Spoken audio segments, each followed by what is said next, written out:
नमस्ते दोस्तों, आपका स्वागत करती हूँ माई लाइफ एक्सपीरियंसेस में, इस उम्मीद के साथ कि आप सब बहुत खुश और बहुत ठीक होंगे। इस देश में कई ऐसी लड़कियाँ, कई ऐसी महिलाएं ऐसी हैं जिन्हें लगता है शादी से पहले या फिर कुछ पाने के लिए, कुछ अचीव करने के लिए, सक्सेस के लिए उम्र बहुत महत्वपूर्ण रखता है। या फिर ये कि किसी किताब, किसी ग्रंथ या कहीं ईश्वर किसी गुप्त किताब में ऐसे एक्सप्लेन किए हुए हैं कि इसी उम्र में हो सकता है, नहीं तो नहीं होगा। नहीं, ये कहीं भी ऐसा लिखा हुआ नहीं, कहीं भी ऐसा नहीं है। तो फिर उन्हें लगा, यानी कि बहुत सारी महिलाओं को ऐसा लगता है, और मुझे ऐसा लगता है कि यही सोच है जो उन सभी महिलाओं को आगे आने के लिए रोक रहा है। मैं भी आप जैसी ही हूँ, मेरी जीवन भी बिल्कुल आप जैसी है, और आपसे मैं अलग नहीं हूँ, ना ही मेरी जीवन आपसे अलग है। बस मैंने सोचा अलग आपसे, मैंने परखा अलग आपसे, मैंने कुछ चीज़ों को अपने जीवन में जो धारण किया है वो आपसे अलग। अब चलिए हम इस परिभाषा को समझते हैं कि इसका क्या अर्थ है, या फिर मैं ऐसा क्या बोलूं जो आप अपने जीवन में उसको ले और आगे बढ़े। मुझे बचपन से, मैं कभी भी ना, मेरे मन में जब कोई सवाल आता तो मैं कभी किसी के पास नहीं जाती थी सवाल लेकर, कभी नहीं। मैं ठाकुर जी के पास उसे रखती थी, और ठाकुर जी उसे ठीक समय पर मुझे समझा देते थे कि क्या सही और क्या गलत है। तो क्या ठाकुर जी साक्षात मेरे सामने प्रकट हो जाते थे? नहीं। ठाकुर जी कहते हैं कि ईश्वर कण कण में है ना।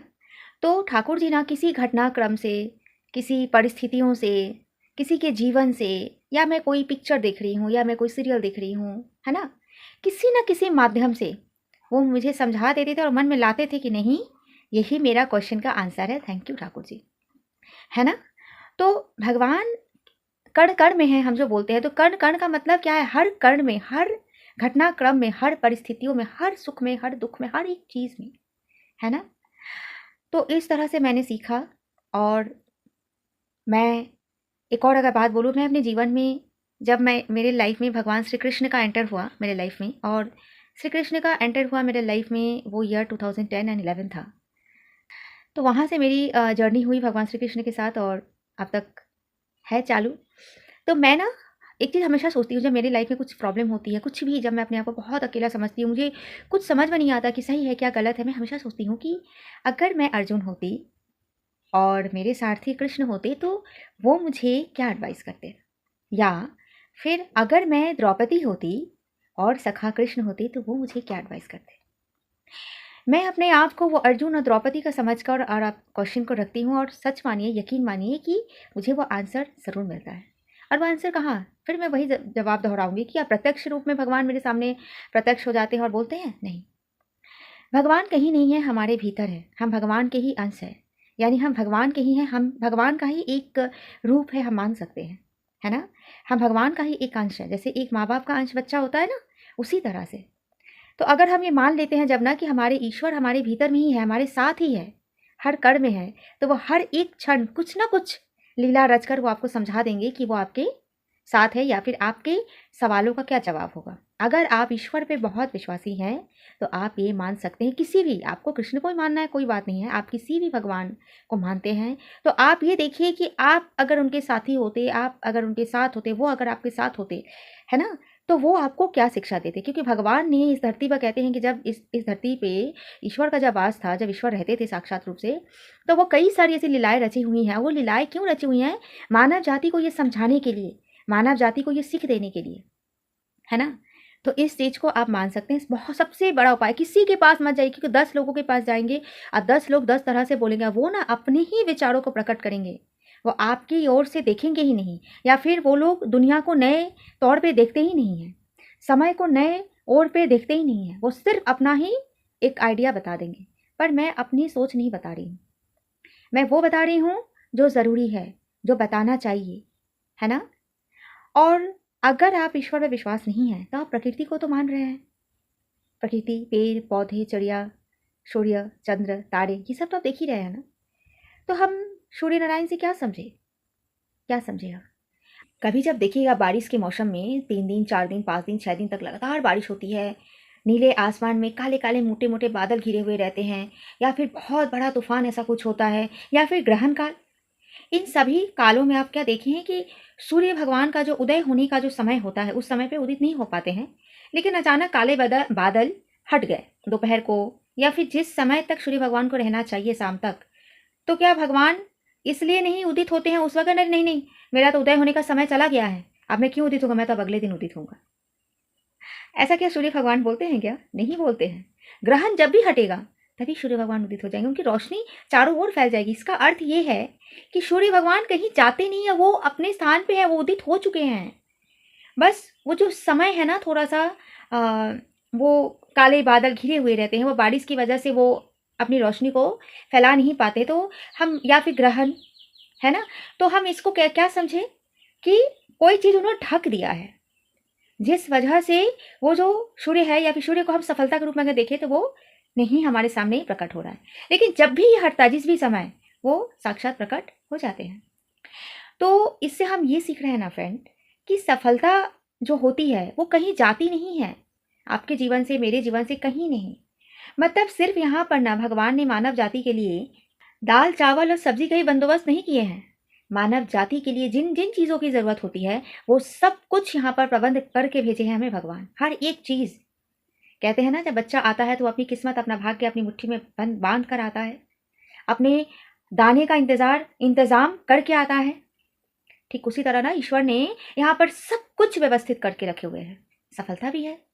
बस हम उस सफलता को लेना नहीं चाहते हैं, उस सफलता का स्वाद चखना नहीं चाहते हैं, है ना, किसी कारण से, है ना, नहीं करना चाहते हैं। लेकिन जब हमें लगता है कि हमें भी सफल होना चाहिए, तो ये क्या लगता है आपको, कि आपको ये लग रहा है? नहीं, आपसे ये करवाया जा रहा है। मतलब भगवत गीता के अनुसार अगर मैं लूँ तो कुछ भी, कोई भी व्यक्ति अगर सोचता है कि मैं कर रहा हूँ या मैं कर रही हूँ, नहीं है, उस व्यक्ति से वो मैं है ही नहीं। वो क्योंकि कहते हैं ना कि चांस सबको मिलता है, सबको चांस मिलता है, तो वो चांस आपको दे रहे हैं। अब उससे चॉइस है आपकी कि आप उस चांस को लेंगे या नहीं लेंगे, ये चॉइस आपकी है। कि भगवत गीता में यही कहा गया है, सब कुछ बिखरा हुआ है, आप ले लो, जितना चाहे लूट लो। पर हम यही बातों को ना समझ नहीं पाते हैं, क्योंकि हम अपनी बुद्धि का इस्तेमाल नहीं करते हैं। भगवान ने ये दिमाग दिया है ना, क्यों दिया है? क्योंकि इस दिमाग से हम सोच कर हम आगे बढ़ सकते हैं। पर आप कितना दिमागों का इस्तेमाल करते हो? हम अपने जीवन काल में कितना % अपने दिमाग का इस्तेमाल कर सकते हैं? क्योंकि अगर एक एक व्यक्ति अगर अपने दिमाग का इस्तेमाल करना शुरू कर देना, आज शुरू कैसे होगा जानते हैं इस्तेमाल करना?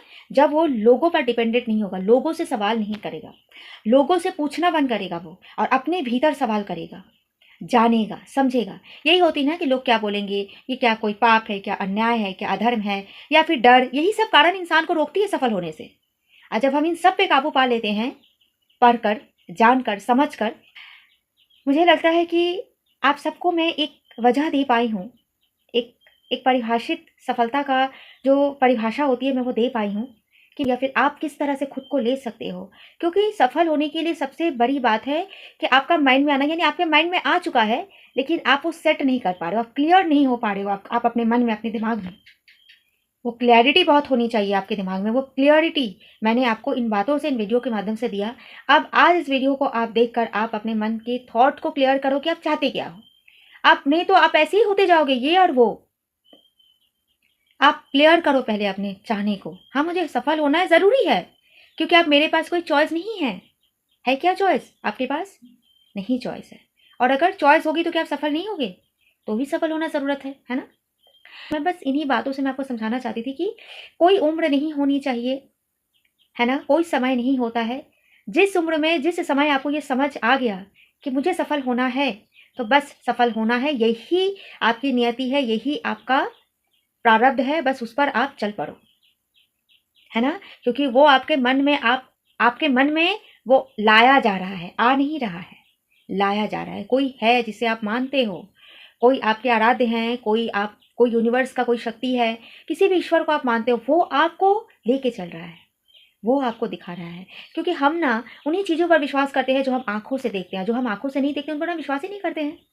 तो जो आप आंखों से नहीं देख रहे हो ना, वही सच्चा है और वही शाश्वत है।